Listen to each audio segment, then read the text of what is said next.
Hello friends, welcome back to the channel universal study Adda. जैसा कि दोस्तों हम पेट के लिए मॉडल टेस्ट पेपर आपको यहाँ पे करा रहे हैं और आज इस क्रम में जो हमारा है 5वां मॉडल टेस्ट पेपर होगा।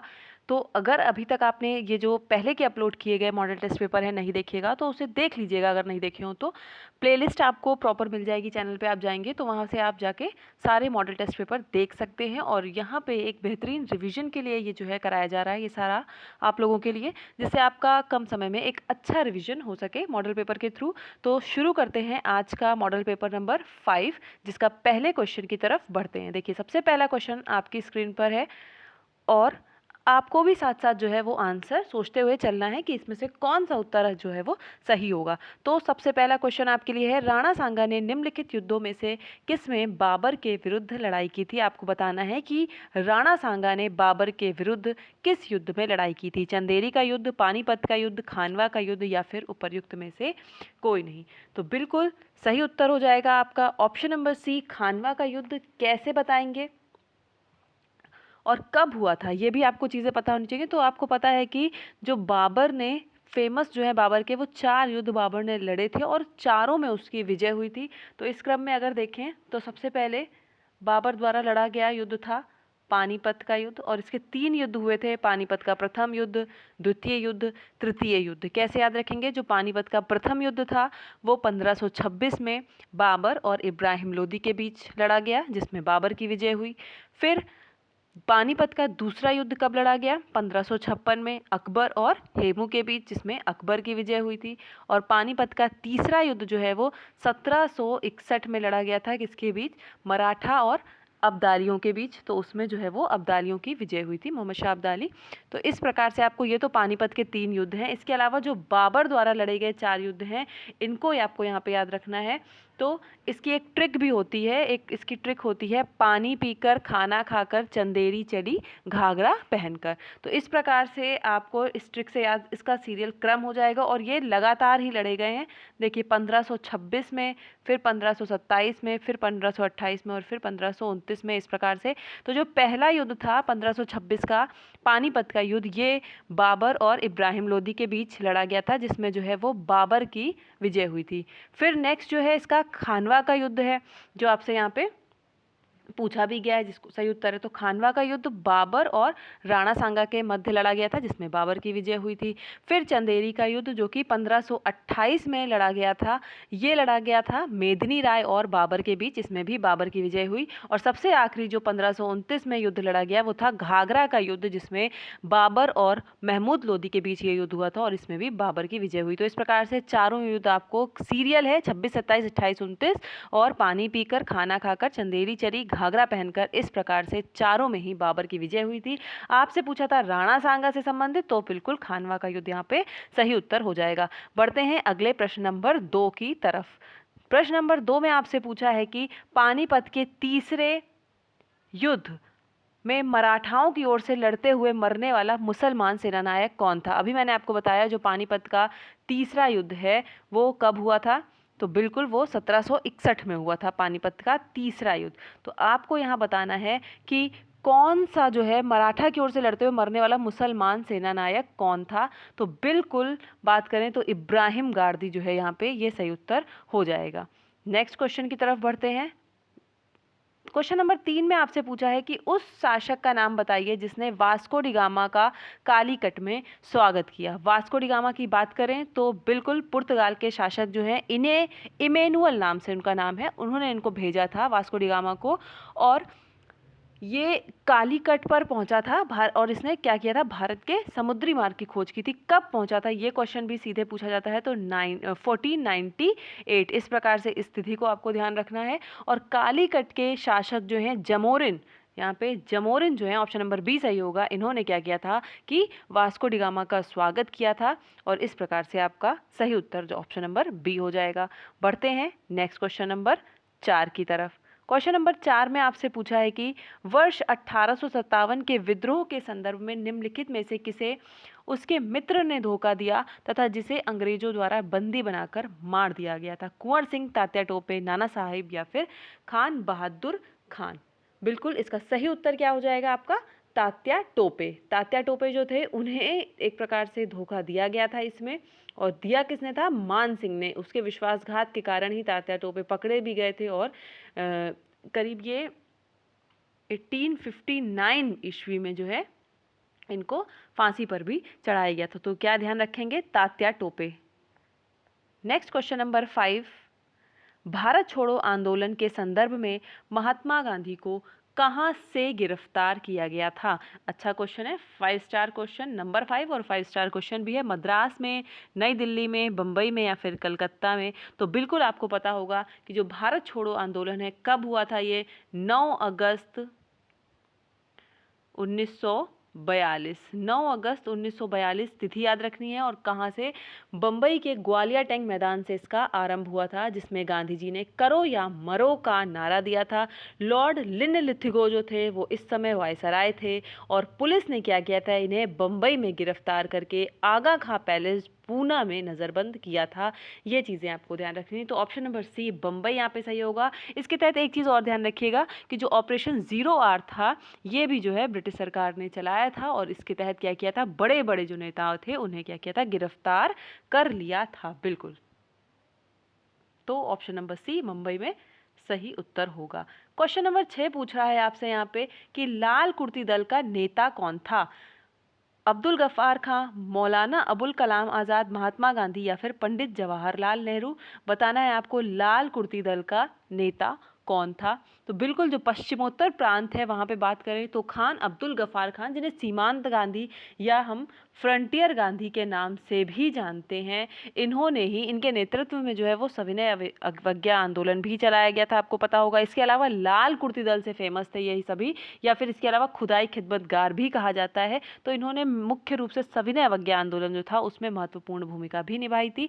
तो इस तरीके से याद रखेंगे। और हाँ, लाल कुर्ती दल जो है इसका मतलब संगठन का जो गठन वर्ष है वो भी आपको ध्यान रखना है, 1929 इसका गठन वर्ष याद रखना है।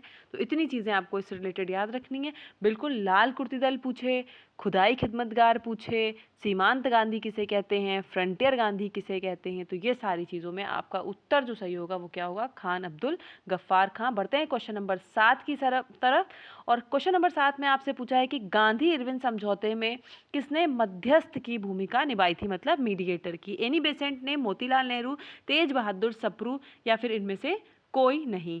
तो बिल्कुल 26 जनवरी 1931 को जो आपका गांधी इरविन पैक्ट हुआ था उसमें तेज बहादुर सप्रू और एक नाम और यहाँ पे सुनने को मिलता है जयकर, इन्हीं के प्रयासों से जो गांधी जी थे उन्होंने, और जो उस समय के तत्कालीन वायसराय थे लॉर्ड इरविन, इन्होंने क्या किया था? 5 मार्च 1931 को एक समझौता किया था जिसे गांधी इरविन पैक्ट के नाम से जाना जाता है। और आपको यहाँ पे ध्यान क्या रखना है कि सही उत्तर हो जाएगा इसका तेज बहादुर सप्रू। इसके साथ एक नाम और सुनने को मिलता है जयकर। यदि ऑप्शन में वो होता तो हम उसके साथ भी जाते, और उपर्युक्त तो दोनों होते तब आपको दोनों पे टिक करना है। अगर दोनों नाम दिए होंगे तो दोनों पे टिक करेंगे अगर ऑप्शन में हो उपर्युक्त दोनों, अन्यथा तेज बहादुर सप्रू यहाँ पे सही उत्तर हो जाएगा। बढ़ते हैं नेक्स्ट क्वेश्चन नंबर 8 की तरफ। क्वेश्चन नंबर 8 पूछ रहा है कि सुभाष चंद्र बोस के त्याग पत्र देने के बाद किसे भारतीय राष्ट्रीय कांग्रेस का अध्यक्ष चुना गया? तो ये एक कहानी की तरह आप समझ सकते हैं कि महात्मा गांधी जी से थोड़ा सा विवाद था इनका, सुभाष चंद्र बोस का, मतलब ऐसा विवाद नहीं, पर वो नहीं चाहते थे महात्मा गांधी जी सुभाष चंद्र बोस को इस पद के लिए नियुक्त करना। वो क्या चाहते थे? पट्टाभी सीतारमैया को नियुक्त करना चाहते थे। लेकिन जब वोट पड़ा था तो पट्टाभी सीतारमैया जो थे वो चुनाव हार गए थे, और सुभाष चंद्र बोस अपने आप में एक अलग ही व्यक्तित्व था, इनको बहुत अधिक वोटों की संख्या मिली थी। तो इससे क्या हुआ था, उस हिसाब से तो ये बन गए थे सुभाष चंद्र बोस। किंतु कुछ ना कुछ ऐसा अलगाव था इनका जो गांधी जी के साथ था, या मतलब थोड़ा बहुत विवाद था। तो उसमें क्या हुआ, फिर सुभाष चंद्र बोस ने क्या किया कि इस कांग्रेस अध्यक्ष पद से इस्तीफा दे दिया, और उसके बाद क्या किया गया? डॉक्टर राजेंद्र प्रसाद को, बिल्कुल डॉक्टर राजेंद्र प्रसाद को क्या बनाया गया?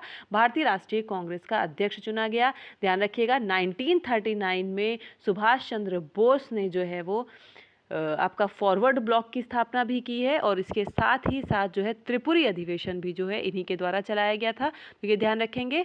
52वां जो अधिवेशन है 1939 का मध्य प्रदेश के जबलपुर के पास स्थित त्रिपुरी में हुआ था और इसके अध्यक्ष कौन थे? सुभाष चंद्र बोस थे। वो चीज़ आपको यहाँ पे ध्यान रखनी है। तो ये एक छोटी सी कहानी थी जिससे आपको बहुत ईजिली याद हो जाएगा।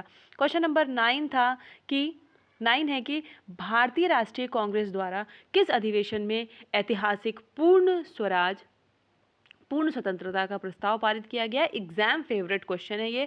बम्बई, लाहौर, कराची या फिर लखनऊ? बिल्कुल आप लोगों को पता है कि लाहौर अधिवेशन जो था 1929 का, यहाँ पे पूर्ण जवाहरलाल नेहरू जी के द्वारा जो है वो पूर्ण स्वराज्य की मांग जो है वो की गई थी। तो बिल्कुल लाहौर अधिवेशन is the right answer. Question number 10 है, निम्नलिखित में से किस आंदोलन में महात्मा गांधी ने पहली बार भूख हड़ताल का प्रयोग हथियार के रूप में किया? बारदोली, अहमदाबाद की हड़ताल, रॉलेट सत्याग्रह या फिर असहयोग आंदोलन? बिल्कुल फरवरी 1918 में अहमदाबाद मिल जो था वहाँ पे मजदूरों ने प्लेग मोशन को लेकर इस आंदोलन को किया था और तब जो है वो कहीं ना कहीं क्या हुआ था कि जो मिल के मालिक थे उन्होंने 20% बोनस देने का निर्णय किया, जबकि गांधी जी ने मजदूरों को 35% बोनस देने की मांग की। तो इसी के तहत 15 मार्च को फिर क्या किया, गांधी जी ने भूख हड़ताल पर बैठ गए वो। और एक इस तरीके से इनकी प्रथम भूख हड़ताल, मतलब अगर कहा जाए भारत में प्रथम भूख हड़ताल तो इन्हीं के द्वारा की गई थी। और इस तरीके से जो है एक तरीके से ये भूख हड़ताल को ही इन्होंने अपने हथियार के रूप में अपनी बात मनवाने के लिए उपयोग में लाया था, आप कह सकते हैं। तो बिल्कुल अहमदाबाद मिल की हड़ताल। तो इस तरीके से ऑप्शन नंबर बी यहाँ पे आपका 10वें के लिए सही होगा। क्वेश्चन नंबर 11 है कि संयुक्त राज्य अमेरिका का पिट्सबर्ग नगर किस उद्योग हेतु प्रसिद्ध है? लौह इस्पात, रेशमी वस्त्र, कागज या फिर पेट्रो रसायन? तो जो संयुक्त राज्य अमेरिका का पिट्सबर्ग नगर है वो लौह इस्पात के लिए, अपनी मशीनरी के लिए, इसके साथ साथ जो विद्युत उपकरण बनाए जाते हैं या फिर जो धातु के उद्योग होते हैं उन सब चीज़ों के लिए ये प्रसिद्ध है। और ओहियो नदी की घाटी से में मतलब एक तरीके से पूरा फैला हुआ है। तो आपको यहाँ पे लौह इस्पात ऑप्शन में दिया हुआ है, ऑप्शन नंबर ए इसका सही उत्तर होगा। नेक्स्ट क्वेश्चन नंबर 12 है, निम्नलिखित में से कौन सा कथन पूछा है आपसे कि सत्य नहीं है? पहले इसको हम हाईलाइट करेंगे, अंडर सर्कल करेंगे, है ना, कि पूछा क्या है कि नहीं है। वालांगू असम में स्थित है। क्या आपको लगता है वालांगू असम में स्थित है? बिल्कुल नहीं। और नहीं पूछा है तो उत्तर तो हमें मिल गया, लेकिन हम सारे पढ़ेंगे। पूछा है भारत की उत्तर से दक्षिण तक क्या है लंबाई? 3214 किलोमीटर है। बिल्कुल सही है ये बात। भारत की पूर्व से पश्चिम की जो चौड़ाई है वो क्या है? 2933 किलोमीटर है। ठीक बात है। इंदिरा पॉइंट बिंदु ग्रेट निकोबार द्वीप में स्थित है और यह भी बिल्कुल ठीक बात है। तो यानी वालांगू जो है ये असम राज्य में नहीं स्थित है। वालांगू आपको पता होगा कि इधर जो अरुणाचल प्रदेश है आपका, वहाँ पर वालांगू स्थित है। तो ये चीज़ आपको यहाँ पे पता होगी। भारत सबसे इसको जो है वो ये पूर्वी सबसे बिंदु भी कहा जाता है। वालांगू इस नाम से भी आप इसको जानते हैं। अरुणाचल प्रदेश में सबसे पूर्वी बिंदु है। और अगर सबसे पश्चिमी बिंदु की बात की जाए तो आपको पता है सरक्रीक के नाम से, गौरा माता के नाम से प्रसिद्ध है। सबसे उत्तरी बिंदु क्या हो जाएगा? इंदिरा कॉल हो जाएगा, है ना, इंदिरा कॉल। और सबसे पश्चिमी इंदिरा पॉइंट। तो इस प्रकार से आपको ध्यान रखना है। नेक्स्ट क्वेश्चन नंबर 13 है कि भारत में सर्वाधिक मैंगनीज के भंडार कहाँ पाए जाते हैं? कर्नाटक, मध्य प्रदेश, उड़ीसा या फिर गोवा? भारत में सर्वाधिक मैंगनीज के भंडार बताने हैं।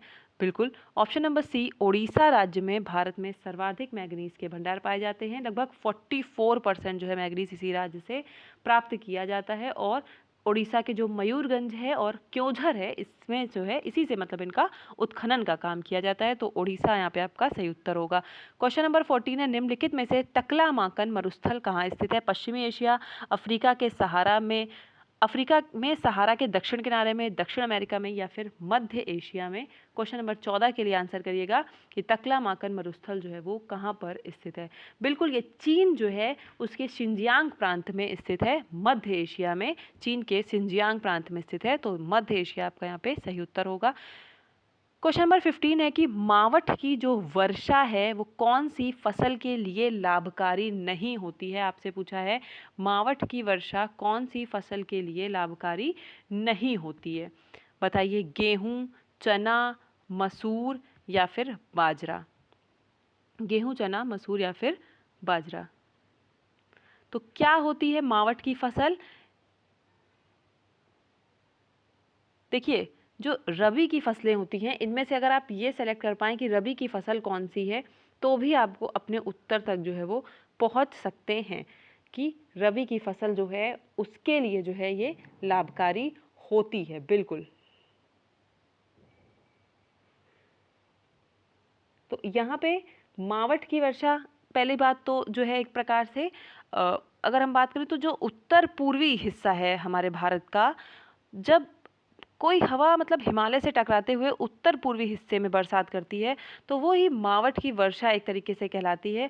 और जब मतलब हवा बिना किसी अवरोध तक, मतलब जैसे जो पर्वत होते हैं उनसे हवा जब टकरा के बारिश करती है तब, और जब बिना किसी अवरोध के भारत तक पहुंचती है और बारिश करती है, तो उसको हम कहते हैं मावठ की वर्षा। आप एक तरीके से इसको ये भी समझ सकते हैं मावठ की वर्षा को, जो ठंडियों में वर्षा होती है माघ के समय। और ये समय पता है आपको माघ का कब पड़ता है? ये जनवरी में पड़ता है। तो जो ठंडियों में वर्षा होती है उसको हम मावठ की वर्षा कहते हैं। पूछ रहा है आपसे कि कौन सी फसल के लिए लाभकारी नहीं होती है। इतना मैंने एक्सप्लेन इसलिए किया है कि एक ऐसे कठिन टर्म्स देख के आप घबराएं नहीं कि मावठ की वर्षा क्या है। थोड़ा सा आपको अगर पता होगा मावठ की वर्षा क्या है, प्रश्न घूम फिर के आगे आपके किसी पेपर में आता है तो आप वहां से आइडिया लगा पाएंगे।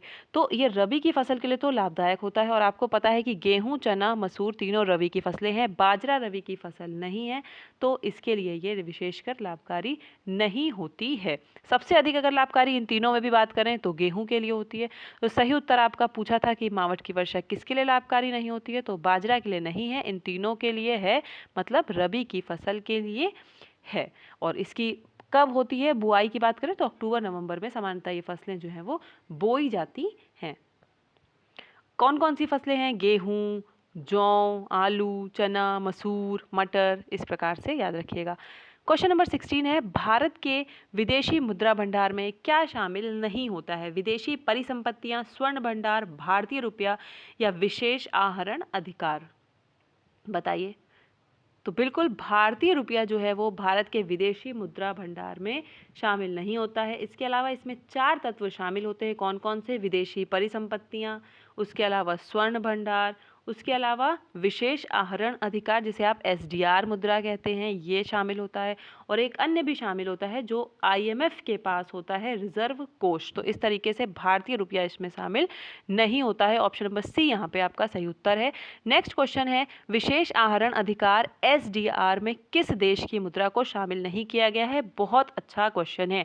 जापान, चीन, फ्रांस या फिर अमेरिका। बिल्कुल, जो आपका यहाँ पे फ्रांस है इसकी मुद्रा को इसमें शामिल नहीं किया गया है एसडीआर में। तो किन किन देशों की मुद्रा को शामिल किया गया है ये भी आपको पता होना चाहिए। टोटल 5 देशों की मुद्राओं को शामिल किया गया है, जापान, चीन, अमेरिका मतलब यूरोपीय संघ, इसके अलावा जापान की कौन सी मुद्रा है? मुद्रा भी आपको चलिए बताते चलते हैं। देखिए, जापानी येन, यूरोपीय संघ की यूरो, अमेरिका का डॉलर और चीन का रेमनबी, और इसके अलावा ब्रिटिश पाउंड स्टर्लिंग, ब्रिटिश की पाउंड स्टर्लिंग। तो ये सारी की गई हैं। कौन कौन सी? अमेरिकी, चीनी, यूरोपीय, जापानी और ब्रिटिश। लेकिन फ्रांस को इसमें शामिल नहीं किया गया है। क्वेश्चन नंबर 18 है आपकी स्क्रीन पे कि भुगतान संतुलन में निहित होता है दृश्य व्यापार, अदृश्य व्यापार, ऋण या फिर उपर्युक्त सभी। बिल्कुल, जो भुगतान संतुलन है इसमें मौद्रिक लेन देन, वस्तुओं का जो आपका कह सकते हैं निर्यात आयात है, वो इन सभी ये सभी दृश्य मदों में आती हैं। और जो सेवाओं का निर्यात होता है या आयात होता है वो कैसी मदों में आता है? अदृश्य में। और इसके अलावा जो ऋण पूंजी है ये सभी चीज़ें इसमें भुगतान संतुलन में शामिल की जाती हैं, मतलब निहित होती हैं। तो यहाँ पे आपका ऑप्शन नंबर डी उपर्युक्त सभी सही उत्तर हो जाएगा। अच्छा क्वेश्चन है अगला, देखिए, निम्नलिखित में से कौन सी समिति का संबंध गरीबी से नहीं है? आपसे पूछा है, तो आप ही बताइए इस क्वेश्चन का आंसर। डॉक्टर वाई के अलग समिति, लकड़वाला समिति, अरविंद पनगड़िया टास्क समिति या फिर अशोक मेहता समिति। आप सभी को पता है कि जो option number D Ashok Mehta समिति है ये भारत में द्विस्तरीय पंचायती राज व्यवस्था से संबंधित है। तो ये तो आपकी गरीबी से संबंधित नहीं है क्योंकि ये पंचायती राज व्यवस्था से संबंधित है। तो बिल्कुल यही आपका नहीं पूछा था, तो अशोक मेहता समिति हो जाएगा। इसके अलावा अन्य 3 जो समिति हैं, डॉक्टर वाई के अलग समिति, लकड़वाला समिति, अरविंद पनगढ़िया टास्क समिति, इसके अलावा सुरेश तेंदुलकर समिति, सी रंगराजन समिति, इनका नाम भी याद रखिएगा। ये सभी जो हैं वो गरीबी के निर्धारण के लिए बनाई गई थी और गरीबी से संबंधित है। क्वेश्चन नंबर 20 है, निम्नलिखित में से कौन नीति आयोग का अध्यक्ष होता है? भारत का राष्ट्रपति, प्रधानमंत्री, केंद्रीय वित्त मंत्री या फिर लोकसभा का स्पीकर? बात करें अगर हम नीति आयोग की, तो बिल्कुल नीति आयोग जो है वो आपका 1 जनवरी 2015 में जो है बनाया गया। योजना आयोग का जगह इसने ली थी, नीति आयोग ने कब ली थी? तो बिल्कुल 1 जनवरी 2015 में ली थी। 1 जनवरी 2015 में। हेडक्वार्टर कहाँ है इसका? तो बिल्कुल न्यू दिल्ली में इसका हेडक्वार्टर है। इसके अलावा ये मतलब कैसी संस्था है अगर आपसे पूछा जाए तो ये एक गैर संवैधानिक, जो नीति आयोग है ये एक गैर संवैधानिक संस्था है, गैर संवैधानिक संस्था है, ध्यान रखिएगा। सरकार के थिंक टैंक के रूप में काम करती है। और अगर बात करें सीईओ की, तो इस समय वर्तमान, पहले इनके अमिताभ कांत सीईओ थे, लेकिन अगर हम वर्तमान में बात करें, अभी हाल ही में चर्चा में इसलिए बता दे रहे हैं आपको, परमेश्वरन अय्यर जो हैं इसके नए सीईओ बनाए गए हैं नीति आयोग के। आपसे यहाँ पे अध्यक्ष पूछा है तो आपको बताना है कि कौन होता है इसका अध्यक्ष। बिल्कुल इस क्वेश्चन का जो सही ऑप्शन होगा वो आपको अपना कमेंट सेक्शन में उत्तर बताना है कि नीति आयोग का अध्यक्ष कौन होता है। अच्छा क्वेश्चन है, बताइए। क्वेश्चन नंबर 21 है,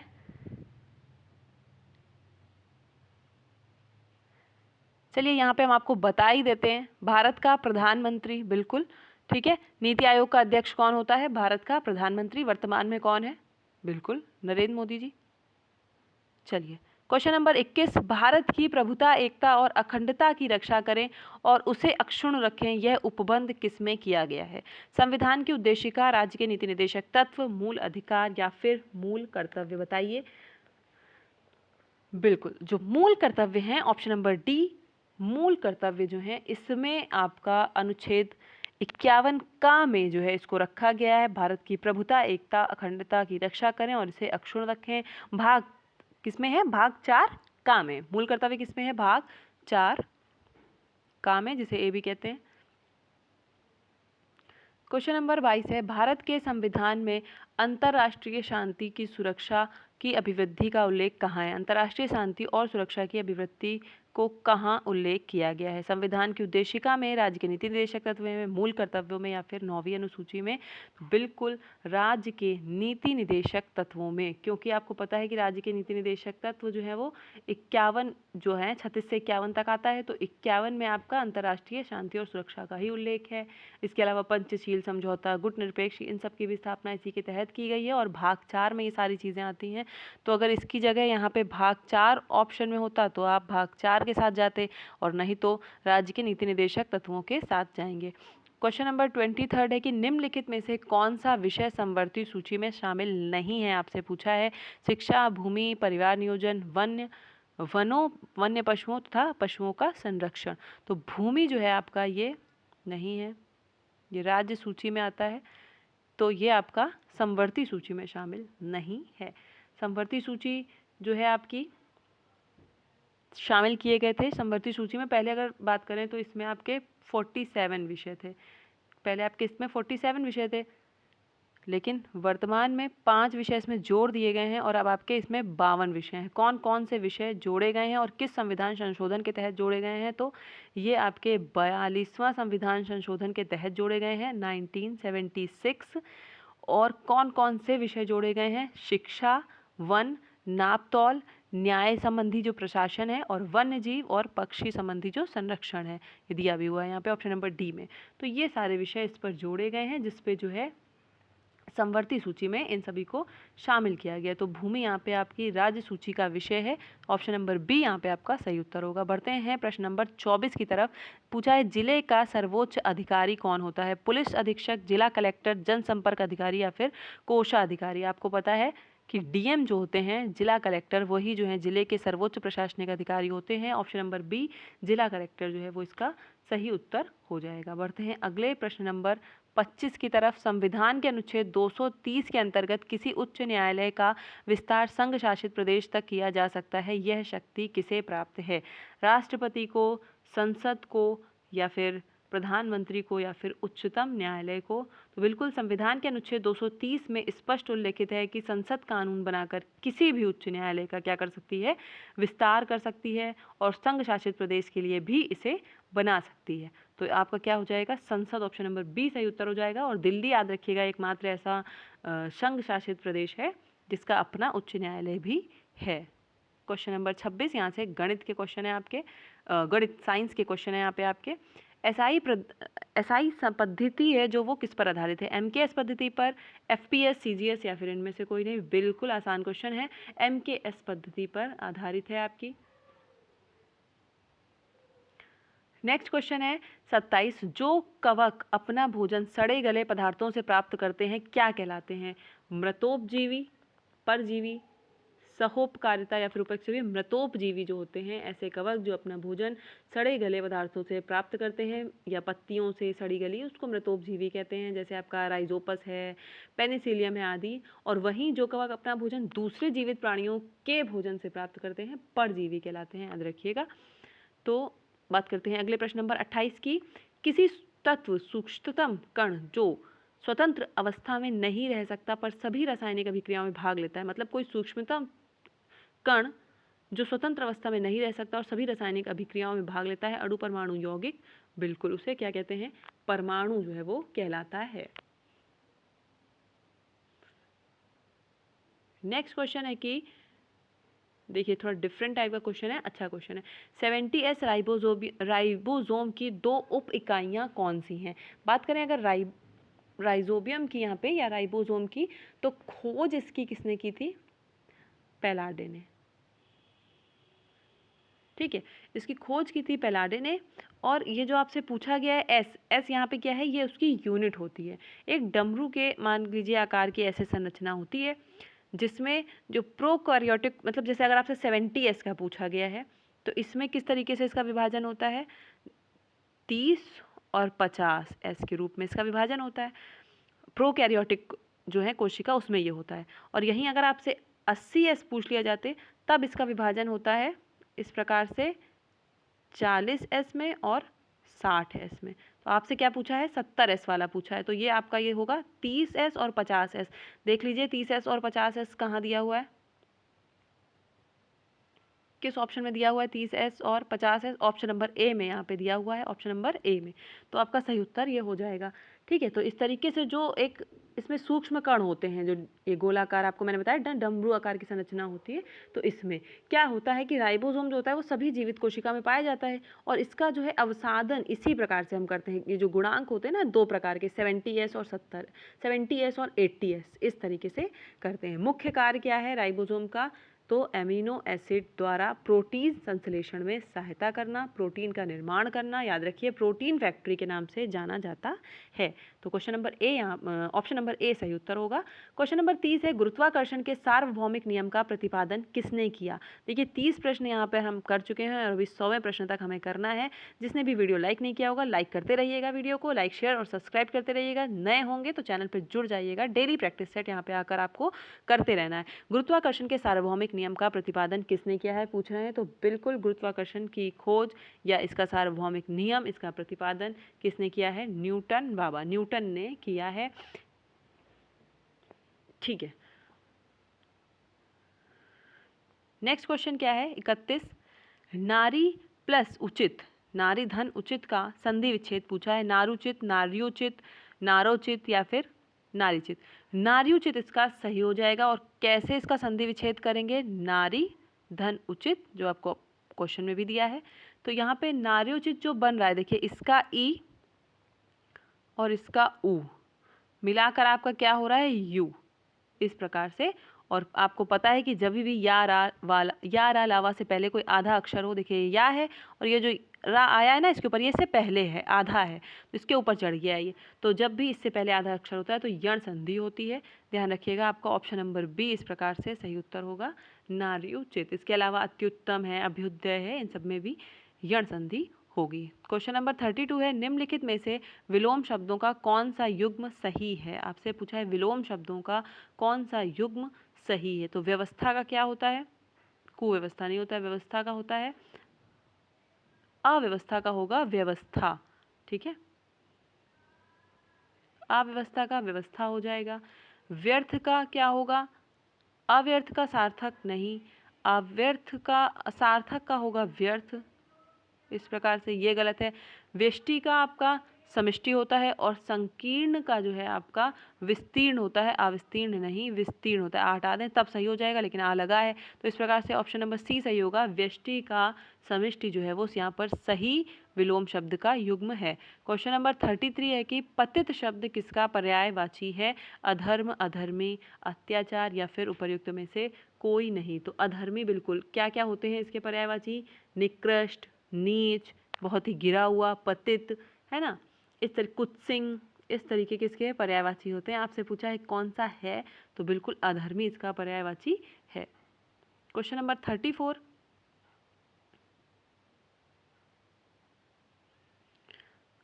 निम्नलिखित में से किस विकल्प में वाक्यांश व उससे संबंधित शब्द जो है वो अशुद्ध हैं? जिसका जन्म पहले हुआ हो, जिसका जन्म पहले हुआ हो उसको क्या कहते हैं?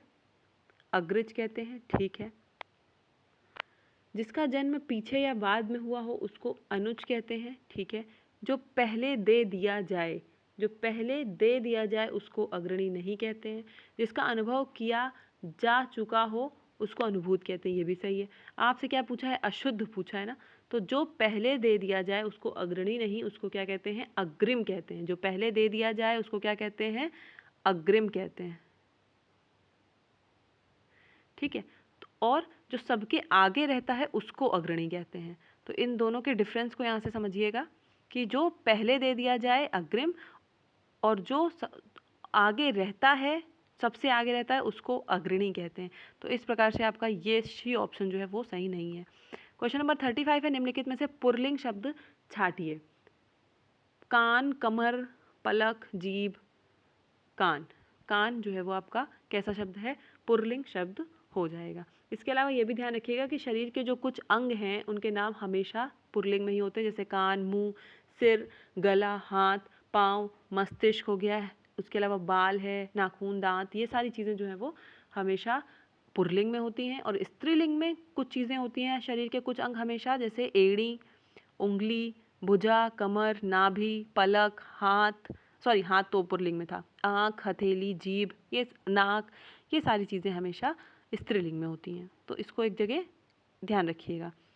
फिर 36 से 34 गद्यांश है। निम्नलिखित गद्यांश को पढ़कर आपको उत्तर देना है। हम सीधे अपने प्रश्न की तरफ चलेंगे, आप चाहें तो पढ़ सकते हैं। क्वेश्चन नंबर 36 है कि ग्रामीण तत्सम शब्द का तद्भव रूप क्या होगा? आपको ग्रामीण दिया है जो तत्सम है, और पूछा क्या है? तद्भव। तो बिल्कुल गांव जो है वो इसका सही उत्तर होगा। ग्रामीण तत्सम शब्द का, अच्छा गांव नहीं दिया है, ये यहाँ पे गांव नहीं दिया है। देखिए आपसे पूछा है कि ग्रामीण तत्सम शब्द का तद्भव रूप क्या होगा, तो ग्रामीण का जो है वो तद्भव रूप गंवार होगा, ठीक है। गांव का तो ग्राम होता, अगर ग्राम दिया होता तब गांव होता, ठीक है। यहाँ ग्रामीण दिया है, ध्यान रखिए इस बात को, ग्रामीण दिया है तो गंवार, ग्राम दिया होता तब गांव होता। क्वेश्चन नंबर 37 की तरफ बढ़ते हैं। सहजता से हमें उनके कई उदाहरण मिल जाते हैं, रेखांकित शब्द का पर्यायवाची चुनिए। रेखांकित शब्द क्या है? उदाहरण, और इसमें आपको क्या बताना है? पर्यायवाची बताना है। उदाहरण का दृष्टांत होता है, नमूना होता है, मिसाल दी जाती है। तो इस तरीके से ऑप्शन नंबर सी जो होगा आपका सही होगा। 38 क्वेश्चन है कि जो तो बच्चों से हमारी यह अपेक्षा रहती है, रेखांकित शब्द का उपर्युक्त विलोम कौन सा है? मतलब अपेक्षा का आपको यहाँ पे उपर्युक्त विलोम शब्द बताना है। तो अपेक्षा का विलोम शब्द बिल्कुल उपेक्षा हो जाएगा। अपेक्षित, अनपेक्षित किसका होता है? अपेक्षित का। और निरपेक्ष किसका होता है? सापेक्ष का होता है। तो इस प्रकार से आपसे पूछा है अपेक्षा का विलोम शब्द, तो क्या हो जाएगा? उपेक्षा। और प्रतिरक्षा का अगर बात करें तो क्या होता है? आक्रमण। प्रतिरक्षा का क्या होता है विलोम? आक्रमण को प्रतिरक्षा। इस प्रकार से क्वेश्चन नंबर 39 है, मनोभाव में कौन सी संधि है? बिल्कुल जब आप इसका संधि विच्छेद करते हैं तो कैसे करते हैं? मनः धन भाव। तो कौन सी संधि होती है? व्यंजन संधि जो है यहाँ पे हो जाएगी। क्वेश्चन नंबर 40 है, साथ साथ शब्द में कौन सा समास है? साथ साथ शब्द में कौन सा समास है? द्वंद्व समास, कर्मधारय, अव्ययी भाव, या फिर बिगु समास। तो बात करें साथ साथ में, तो इसमें आपका अव्ययी भाव समास का जो पहला पद है अव्यय प्रधान होता है और साथ साथ इसमें क्या है, अव्यय पद की बार बार आवृत्ति हुई है। इस प्रकार से आपका अव्ययी भाव समास है ये साथ साथ। नेक्स्ट यहाँ पे 41 से 45 तक फिर से आपका गद्यांश है। निम्नलिखित गद्यांश को पढ़कर आपको प्रश्नों के उत्तर देने हैं। सीधे चलते हैं हम प्रश्नों की तरफ और देखिए यहाँ पे 41 प्रश्न है कि निम्नलिखित में से बहुवचन शब्द कौन सा है, लोग, मरीज, देश या फिर चिकित्सक। तो आप याद रखिएगा कि कुछ ऐसे शब्द होते हैं जो हमेशा ही बहुवचन में प्रयोग किए जाते हैं, जैसे लोग, दर्शन, लोग है, दर्शन है, हस्ताक्षर है ना, और आंसू, और इसके अलावा बाल, ये हमेशा ही बहुवचन में होता है। तो यहाँ पे आपका जो लोग है ये कैसा है शब्द, बहुवचन शब्द है। लोग जो है वो बहुवचन शब्द है। 42 क्वेश्चन है, मोहल्ले, टोले में, गांव, ग्राम में एक मानवीयता का सूत्र था, रेखांकित शब्द का क्या लिंग है। मानवीयता का आपको यहाँ पे लिंग बताना है। तो मानवीयता जो है वो कैसा है, बिल्कुल पुल्लिंग है। मानवीयता कैसा है, पुल्लिंग शब्द है। इसके अलावा जो मानव होगा वो जातिवाचक संज्ञा होगा और जो मानवीयता है वो भाववाचक संज्ञा भी है। साथ साथ यहाँ पे आपसे पूछा है लिंग, तो मानवीयता कैसा है, पुल्लिंग है। अच्छा क्वेश्चन है, इसको ध्यान रखिएगा, इसमें आप लोग कंफ्यूज हो सकते हैं। तो मानवीयता याद रखिए पुल्लिंग है। 43 क्वेश्चन है, जो धीरे धीरे खत्म हो रही है इस वाक्य में कौन सा काल है। जो धीरे धीरे खत्म हो रही है, तो बिल्कुल सामान्य वर्तमान नहीं है, संदिग्ध वर्तमान नहीं है, आसन्न भूत नहीं है, तात्कालिक वर्तमान है। मतलब क्रिया के जिस काल से पता चले कि क्रिया अभी भी क्या है, चालू है, क्रिया अभी भी वर्तमान में चल रही है, हो रही है ना, तो ये तात्कालिक वर्तमान है। क्या कहते हैं इसको, प्रेजेंट कंटिन्यूअस। तो है आया है तो प्रेजेंट है, और हो रही मतलब कंटिन्यूअस काम है, तो ये क्या है, तात्कालिक वर्तमान है। Option number C. देखिए हर सेट में इससे क्वेश्चन आ रहे हैं, तो आपके पेपर में आने के भी बिल्कुल चांसेस हैं। यदि देश के एक भी बच्चे में मानवीयता के सूत्र का यह भाव और स्वाभिमान जागृत कराया, रेखांकित शब्द में स्त्रीलिंग में बदलने पर कौन सा शब्द बनेगा। यानी बच्चे जो यहाँ पर लिखा है और आपको इसको क्या मतलब बताना है, इसका स्त्रीलिंग बताना है बच्चे का। तो बच्चे का स्त्रीलिंग बच्ची हो जाएगा, ठीक है, बच्चियाँ नहीं होगा, बच्चियाँ वो हो जाएगा आपका क्या, प्लूरल में हो जाएगा। तो बच्ची जो है वो उस बच्चे का स्त्रीलिंग होगा। क्वेश्चन नंबर 45 है, पारिवारिक शब्द में कौन सा प्रत्यय है। पारिवारिक में आपका बिल्कुल एक प्रत्यय जुड़ा है और यहाँ पे एक ऑप्शन नंबर सी सही होगा।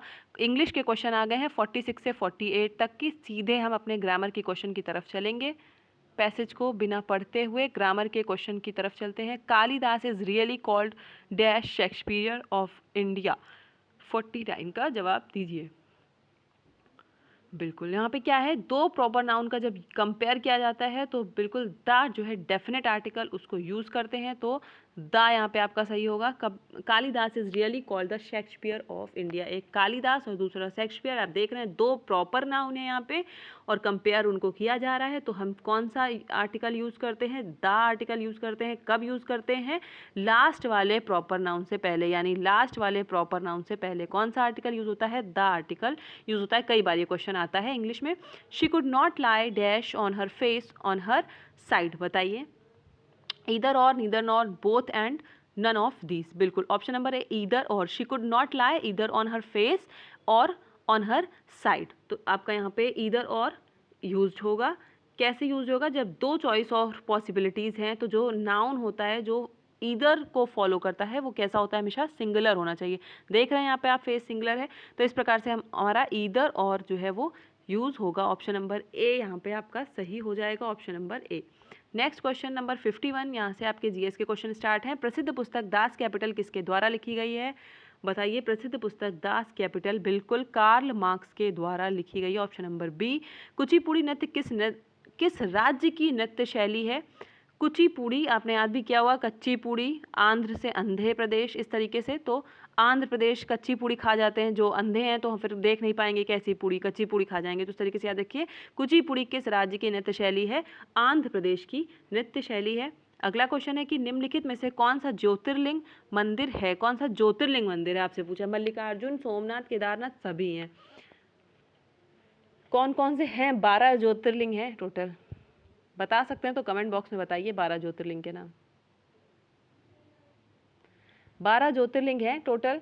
केदारनाथ है, सोमनाथ है, मल्लिकार्जुन है ना, और नागेश्वर ज्योतिर्लिंग गुजरात में आपका है, काशी विश्वनाथ मंदिर उत्तर प्रदेश के वाराणसी में है, बैजनाथ धाम है झारखंड में है, रामेश्वरम है ना, तमिलनाडु में है ना रामेश्वर मंदिर।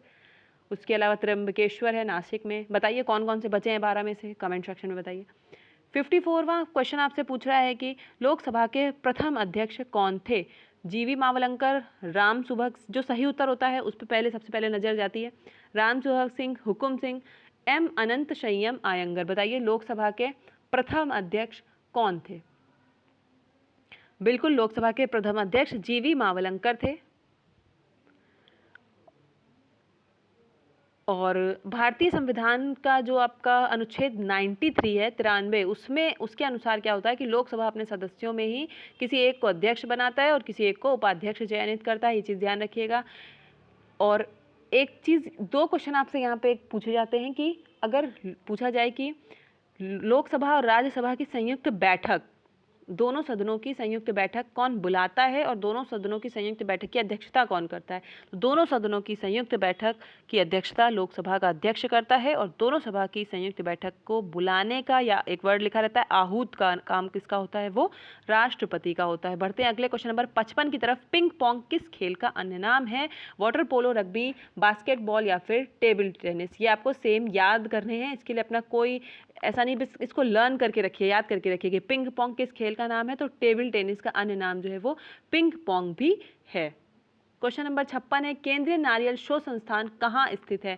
केंद्रीय नारियल शोध संस्थान, बिल्कुल नारियल है तो केरल में ही होगा, और केरल के कासरगोड में, केरल के कासरगोड में ये जगह है केरल में, तो यहाँ पे स्थित है। अगला क्वेश्चन है नासा का मुख्यालय कहाँ है। नासा का मुख्यालय आपको पता होगा कि वॉशिंगटन डीसी में है। पूरा नाम नासा की बात करें तो national aeronautics and space administration. कब हुई थी स्थापना? 29 जुलाई 1958, 1958। 58 क्वेश्चन है निम्नलिखित खिलाड़ियों में से राजीव गांधी खेल रत्न पुरस्कार पाने वाला पहला खिलाड़ी कौन था। बहुत बढ़िया क्वेश्चन है। राजीव गांधी खेल रत्न पुरस्कार का नाम आपको पता है कि बदल दिया गया है, मेजर ध्यानचंद खेल रत्न पुरस्कार कर दिया गया है। और इन्हीं के उसमें मतलब उपलक्ष्य में क्या मनाया जाता है, राष्ट्रीय खेल दिवस मनाया जाता है। कब मनाया जाता है राष्ट्रीय खेल दिवस, बताइए। तो राष्ट्रीय खेल दिवस आपका 29 अगस्त को मनाया जाता है। आपसे यहाँ पे पूछा है कि पहला खिलाड़ी कौन था, तो विश्वनाथन आनंद थे, बिल्कुल। बात करें इस बार के राजीव गांधी खेल रत्न पुरस्कार की, तो 12 नाम आपको याद रखने हैं। नीरज चोपड़ा, एथलेटिक्स भाला फेंक में कितना मीटर की दूरी पर भाला फेंका था, 87.58 की दूरी पर, और क्या मिला है, गोल्ड जो है पदक जीता है। और इसके अलावा रवि कुमार दहिया कुश्ती के लिए, लवलीना बोरगोहेन मुक्केबाजी के लिए, पीआर श्रीजेश हॉकी के लिए, Avani Lekhara para shooting, Sumit Antil para athletics, Pramod Bhagat para badminton, Krishna Nagar भी बैडमिंटन। और ये देखिए अवनी लेखरा, सुमित अंतिल, प्रमोद भगत, कृष्णा नागर para badminton, Manish Narwal para shooting, इनको भी पांचों को गोल्ड मेडल मिला है। मिताली राज को क्रिकेट में मिला है, पूछ सकते हैं मिताली राज को क्रिकेट में मिला है। सुनील छेत्री का नाम फुटबॉल से संबंधित है, इन्हें भी राजीव गांधी खेल रत्न पुरस्कार दिया गया है। और मनप्रीत सिंह हॉकी से संबंधित जो है, इन्हें भी राजीव गांधी खेल रत्न पुरस्कार दिया गया है, जिसका नाम बदलकर अब मेजर ध्यानचंद खेल रत्न पुरस्कार कर दिया गया है। विश्वनाथन आनंद को पहले खिलाड़ी थे जिन्हें ये राजीव गांधी खेल रत्न पुरस्कार दिया गया था। बात करें कितने रुपए दिए जाते हैं, तो पहले 7.5 लाख थे। अगर धनराशि पूछी जाए कंफ्यूज मत होइएगा, अब इसको बढ़ा दिया गया है, लगभग 25 लाख रुपए कर दिया गया है पूरी तरीके से इसको, 7.5 लाख से। तो ये भी चीज़ आपको ध्यान रखनी है। नगद पुरस्कार के रूप में ये 25 लाख रुपए दिए जाते हैं। एक क्वेश्चन हमारा निकल गया था, ये है कि भारतीय क्वेश्चन क्या है, भारतीय फिल्म एवं टेलीविजन संस्थान कहाँ है। भारतीय फिल्म एवं टेलीविजन संस्थान पुणे में है। क्वेश्चन नंबर 60 है कि भारत में सेनाओं के सर्वोच्च सेनापति को कौन संदर्भित होता है। रक्षा मंत्री, राष्ट्रपति, सेना का जनरल, फील्ड मार्शल। बताइए बिल्कुल। भारत में जो सेनाओं के सर्वोच्च सेनापति होते हैं वो कौन होते हैं? राष्ट्रपति होते हैं। तीनों सेनाओं के प्रमुख राष्ट्रपति होते हैं। देश के पहले नागरिक के रूप में राष्ट्रपति जाने जाते हैं और साथ ही साथ जो है वो राष्ट्रपति का अनुच्छेद की बात करें तो अनुच्छेद 52 में है और केंद्रीय विश्वविद्यालय जो है उसके कुलाधिपति भारत में राष्ट्रपति ही होते हैं। इतने संबंधित फैक्ट इससे ध्यान रखिएगा। क्वेश्चन नंबर 61 है, उस विकल्प का, देखिए रीजनिंग के क्वेश्चन यहाँ से शुरू हो गए, उस विकल्प का चयन कीजिए जिसका तीसरे अक्षर समूह के साथ वही संबंध है जो कि आपका दूसरे अक्षर समूह का पहले से है। जो दूसरे का पहले से है वो आपको बताना है।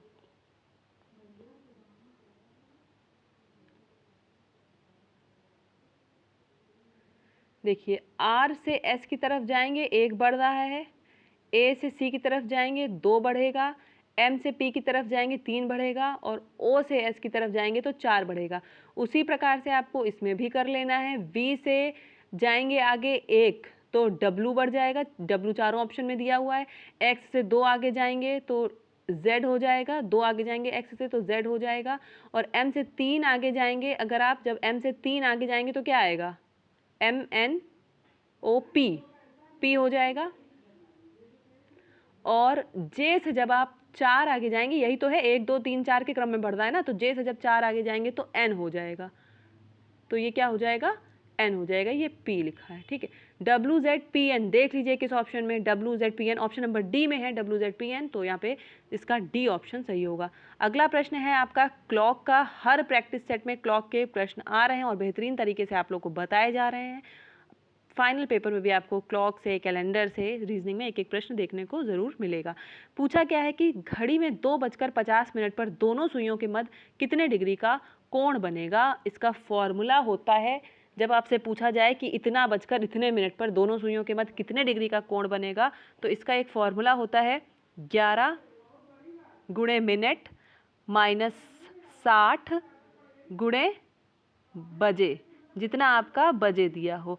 तो 11 गुणे मिनट माइनस 60 गुणे बजे और बट्टे में कर दीजिए 2। इस प्रकार से जब आप रखेंगे इस वैल्यू को यहाँ पे, थोड़ा सा इसको छोटा कर लेते हैं, पूरा स्क्रीन पे नहीं आ पा रहा है, तो यहाँ पे सीधे रखते हैं। यहाँ पे क्या था, 11 गुणे मिनट रखना था, तो मिनट कितना है यहाँ से देखिए 50 है, मिनट कितना है 50 है, और 60 गुणे बजे रखना है, 60 गुणे बजे, तो कितने बजे, 2 बज गए है ना आगे का समय। तो यहाँ पे हम बजे की जगह क्या रख लेंगे, सीधे 2 रख लेंगे और 2 से इसको भाग दे देंगे। फॉर्मूले को अपनी कॉपी पे कहीं नोट डाउन कर लीजिएगा अच्छे से। इस क्वेश्चन के साथ जितने भी क्वेश्चन आ रहे हैं इस तरीके से, जैसे क्लॉक का, रीजनिंग का, जो भी चीज़ें मैं बता रही हूँ उसको नोट डाउन कर लीजिएगा फॉर्मूले के साथ और रिवाइज करके प्रैक्टिस कीजिएगा। 1-2 रिलेटेड क्वेश्चन उससे लगाइएगा, बिल्कुल आप डेफिनेटली करके आएंगे पेपर में अच्छे तरीके से, जो है यहाँ पे आपको बताया भी जा रहा है। इसीलिए कैसे करेंगे अब इसको, तो जब 11 को आप 50 से करेंगे तो आपका क्या आ जाएगा 550, इधर लिख देते हैं 550, और माइनस 60 को 2 से करेंगे तो 120 और बटे में 2, क्या वैल्यू आएगी, तो आएगी आपकी यहाँ पे 430 बटे 2। जब इसको आप काटेंगे तो आपका 215 का कोण बनेगा। 215 का काट के देख लीजिए चाहे तो, 2 1 जा 2, फिर 2 1 जा 2 और बचा एक कैरी इसमें, और 2 5 जा 10, तो 215 डिग्री इस प्रकार से आपका आएगा। ऑप्शन नंबर सी सही है। लेकिन एक चीज़ और ध्यान रखिएगा, कभी कभी ये नहीं देता है, क्योंकि ऐसे प्रश्नों में होता क्या है कि जब भी संख्या 180 से अधिक निकल जाती है तब हम उसको 360 से भाग देकर अपने उत्तर को निकालते हैं। यहाँ पे आपको टेंशन लेने की ज़रूरत नहीं, क्योंकि डायरेक्ट दे रखा है 215। लेकिन यदि ना दिया गया होता तब आपको क्या करना पड़ता, 360 से इस 215 को घटाना पड़ता, जो आता 145 आता, और वो ऑप्शन में दिया होता तब उसको टिक करते। दिया है तो कोई बात नहीं है, लेकिन अगर 180 से अधिक ये डिग्री निकलती है ना, तब हमको 360 से इसको घटा करके जो उत्तर आता है वो उस पर टिक करना होता है। अगर सपोज यहाँ 215 ना दिया जाता तब आप वही 145 लगाते, लेकिन यहाँ पे 215 दिया है तो कोई दिक्कत नहीं है। बढ़ते हैं अगले प्रश्न की तरफ, और प्रश्न नंबर 63 की तरफ। इसका सही उत्तर क्या है, 215। 63 क्वेश्चन में 4 शब्द दिए गए हैं और आपको बताना है कि असंगत का चयन करना है, जो थोड़ा सा सिमिलर नहीं हो, ऑड हो। कॉमिक्स है, फिल्में हैं, डॉक्यूमेंट्री है या फिर एनिमेशन है। तो जो फिल्में होती हैं, डॉक्यूमेंट्री होती है और एनिमेशन होता है, ये सभी टेलीविज़न से रिलेटेड है जिसको आप देखते हैं। लेकिन कॉमिक्स जो है वो कोई टेलीविज़न पे नहीं आती है, कॉमिक्स जो है एक तरीके से जिसमें आपके जो वो लगी होती है ना पिक्चर्स, एंटरटेनिंग टाइप की जो कॉमिक्स होती है वो कॉमिक्स किताब से संबंधित है, एक प्रकार से पुस्तक से संबंधित है। क्वेश्चन नंबर 74 है कि 74 नहीं 64 है, यदि 7 मार्च को बुधवार हो तो उसी माह के अंतिम दिन कौन सा वार होगा। आपसे पूछा है कि यदि 7 मार्च को बुधवार है तो उसी महीने के अंतिम दिन कौन सा वार होगा। गुरुवार, शनिवार, मंगलवार या फिर बुधवार। बिल्कुल कर लेंगे 7-7 दिन आगे बढ़ा करके। आपको पता है कि मार्च के महीने में टोटल संख्या होती है कितनी, 31, और आपसे पूछा है 7 मार्च को बुधवार है। अब अगर 7 को बुधवार है तो अगला बुधवार 14 को पड़ेगा, उसका अगला बुधवार 21 को पड़ेगा और उसका अगला बुधवार कब पड़ेगा, 28 मार्च को पड़ेगा। और बुधवार को 28 पड़ेगा और आपसे अंतिम दिन पूछा यानी 31। जब 28 को आपका बुधवार पड़ेगा, 29, 30, 31 प्लस 3 कर लीजिए, बुध से आगे 3 बढ़ जाइए, बुध से 3 और आगे बढ़ जाइए तो क्या मिलेगा, बुध से 3 आगे बढ़ेंगे तो क्या मिलेगा, बृहस्पति, शुक्र और शनिवार। तो ऑप्शन क्या आपका सही हो जाएगा यहाँ पे, ऑप्शन नंबर बी जो है शनिवार, इस प्रकार से यहाँ पे सही हो जाएगा शनिवार। बढ़ते हैं अगले प्रश्न की तरफ। देखिए यहाँ पे ब्लड रिलेशन का क्वेश्चन है। एक तस्वीर की तरफ संकेत करते हुए एक आदमी कहता है, तस्वीर में औरत मेरे भांजे की दादी है और उसका बेटा मेरी बहन का जेठ देवर है। यदि उसकी बहन की कोई और बहन नहीं हो तो तस्वीर में औरत का उस बहन से क्या संबंध है। जब का जिससे लगा होता है उसका आपको बताना होता है, माँ, सास, कजन या नानी। इस क्वेश्चन को आपको सभी को जो है वो कमेंट सेक्शन में बताना है जाकर के कि इसका सही उत्तर क्या होगा। करिए स्वयं से और बताइए जाके कमेंट सेक्शन में। क्वेश्चन नंबर 91 यहाँ से शुरू है, हमारे करंट अफेयर के क्वेश्चन स्टार्ट हो गए। 10 मई 2022 को देश के मशहूर संतूर वादक पंडित शिव कुमार शर्मा का निधन हो गया। उन्हें किस वर्ष पद्म विभूषण से नवाजा गया था। अभी 2022 की बात है। शिव कुमार शर्मा मशहूर हैं ये संतूर वादक, तो इसको ध्यान रखना है आपको। 10 मई 2022 को देश के मशहूर संतूर वादक जो थे इनका निधन हुआ था। 84 वर्ष की उम्र में हुआ था और इन्हें पूछा क्या गया है कि पद्म विभूषण से कब नवाजित किया गया था। बिल्कुल सबसे आखिरी 2001 में इन्हें पद्म विभूषण से नवाजित किया था। इसके अलावा इनको 1986 में संगीत नाटक अकादमी पुरस्कार भी मिला है। 1991 में पद्मश्री भी मिला था। आपसे पूछा गया है पद्म विभूषण, तो आपको यहाँ पे वर्ष 2001 में पद्म विभूषण याद रखना है। और एक चीज़ याद रखनी है कि शिव कुमार शर्मा जो है वो किससे संबंधित है, संतूर वादक से संबंधित है। इनकी जोड़ी बड़ी फेमस थी शिव कुमार शर्मा की, और जो बांसुरी वादक हैं आपके ना पंडित हरिप्रसाद चौरसिया, इन दोनों की जोड़ी बहुत फेमस थी। अगला क्वेश्चन नंबर 92 है। 10 मई 2022 को पाकिस्तान ने किसे नई दिल्ली के व्यापार मंत्री के रूप में नियुक्त किया है। बिल्कुल बताइए। पाकिस्तान के प्रधानमंत्री शहबाज शरीफ की अध्यक्षता में जो एक बैठक हुई थी उसमें क्या किया गया है कि इनको कमर जमान जो है इनको नई दिल्ली के व्यापार मंत्री के रूप में नियुक्त किया गया है। अगला क्वेश्चन है, हाल ही में किस संस्था ने देश का पहला कृषि भूमि मूल्य सूचकांक जारी किया गया है। पहला कृषि भूमि मूल्य सूचकांक किसने जारी किया है, तो बिल्कुल IIM अहमदाबाद की तरफ से ये चीज़ें जारी हुई हैं। अगला क्वेश्चन नंबर 94 है कि हाल ही में, इंपॉर्टेंट क्वेश्चन है, हाल ही में किस राज्य में गर्भवती महिलाओं के लिए विशेष स्वास्थ्य देखभाल कार्यक्रम आंचल की जो है वो शुरुआत की गई है। बिहार, छत्तीसगढ़, झारखंड या फिर राजस्थान।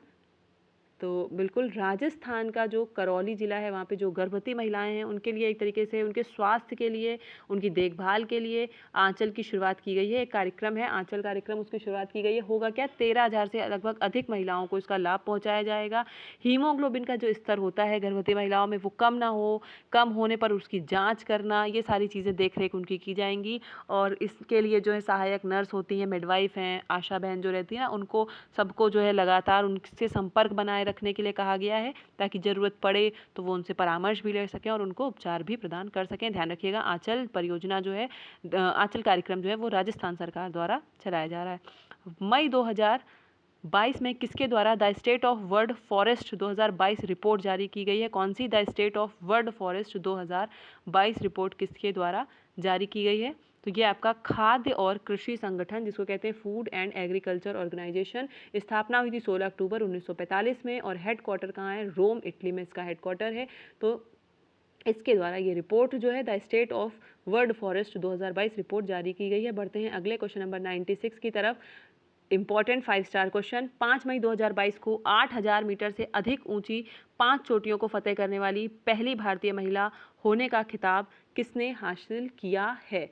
तो बिल्कुल जो आपका महाराष्ट्र के सतारा की प्रियंका मोहिता हैं, प्रियंका मोहिते, इन्होंने क्या किया है, कंचनजंगा पर्वत की चढ़ाई करने के बाद 8000 मीटर से अधिक ऊंची 5 चोटियों को फतेह करने वाली ये पहली भारतीय महिला बन गई हैं। और इन्होंने विश्व की तीसरी सबसे ऊंची चोटी जो ये कंचनजंगा है वो क्या है, विश्व की तीसरी। पहली क्या है, हिमालय, दूसरी आपकी K2 गॉडविन ऑस्टिन और तीसरी कंचनजंगा। इसको भी सफलतापूर्वक किया था, इसकी चढ़ाई भी सफलतापूर्वक की थी।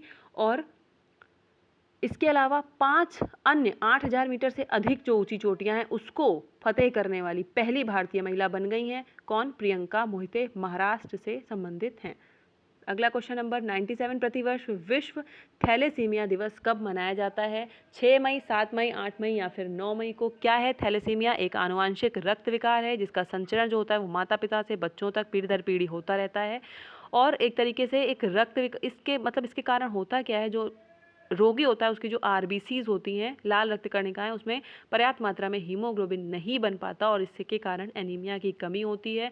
तो विश्व थैलेसीमिया दिवस इसलिए जो है उसको देख रेख करने के लिए हर तरीके से मनाया जाता है। थीम क्या थी 2022 की? Be aware, share and care. और कब मनाया जाता है बात करें तो बिल्कुल 8 मई को विश्व थैलेसीमिया दिवस मनाया जाता है। 98 क्वेश्चन है। आज के करंट अफेयर के क्वेश्चन सभी अच्छे हैं, सभी ध्यान रखिएगा। चौथे खेलो इंडिया यूथ गेम्स 2021 का शुभंकर क्या है? जया और विजया, भालू, धाकड़ या फिर सीमेटी?